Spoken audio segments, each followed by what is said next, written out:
কারামডার ধারকে কাপা লাগে মায়া মানে। আমাদের আদিবাসীদের করম পুজোর এই কথাটা আমাকে শুনতে খুবই ভালো লাগে। আর আমি এসেছি করম পুজো খেতে তপন থানার মল্লিকপুর স্পোর্টিং ক্লাবে। এবার আমাদের আদিবাসীদের এই পুজোর ব্যাপারে বলি।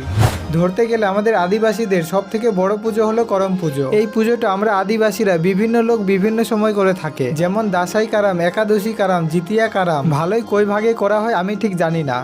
এই পুজোতে করম দেবতাকে পুজো করা হয় এবং প্রকৃতিকে ধন্যবাদ জানানো হয় এবং বোনগুলো তাদের ভাইয়ের সুখ শান্তির জন্য এই পুজোর দিন উপোস করে থাকে।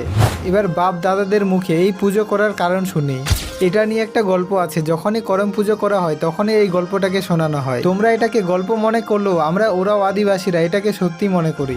অনেক বছর আগে বিরসা নামে একটা লোক আর তার স্ত্রী থাকতো। প্রয়োজনের মতো তাদের কাছে সবকিছুই ছিল, শুধু তাদের ছেলে মেয়ে হচ্ছিল না। একদিন বিরসার স্ত্রী মাঠে কাজ করতে করতে একটা গাছের নিচে ঘুমিয়ে পড়ে এবং কারাম রাজা বিরসার স্ত্রী স্বপ্নে আসে এবং বলে, এই গাছের একটা ডাল নিয়ে যাও এবং উপোস থেকে পুজো করো, তাহলে দেখবে তোমাদের সব মনোকামনা পূরণ হবে।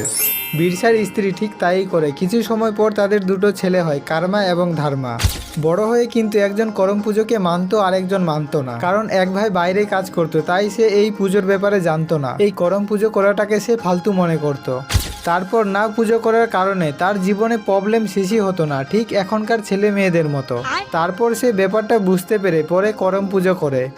আমি তোমাদের শর্টকাটে বললাম, পুরোটা বললে অনেক বড় ভিডিও হয়ে যাবে। এবার পুজোর দিন এত বড় করে পুজো হলো, আর পরের দিন ধামাকা হবে না তা কখনো হয়? বাগানপাড়া মহাদেবপুর আর সব থেকে বেশি হিরো হিরোইন আসছিল তপন থানার কাজীভাগ থেকে।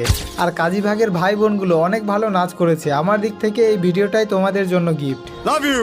আর তোমরাও যদি এই করম পুজোর মজা নিতে চাও তাহলে চলে আসবে তপন থানার মল্লিকপুর স্পোর্টিং ক্লাবে। খুবই সুন্দর করম পুজোর আয়োজন করা হয় এবং অনেক মান্যগণ্য ব্যক্তি এসে থাকে এই মল্লিকপুর স্পোর্টিং ক্লাবে।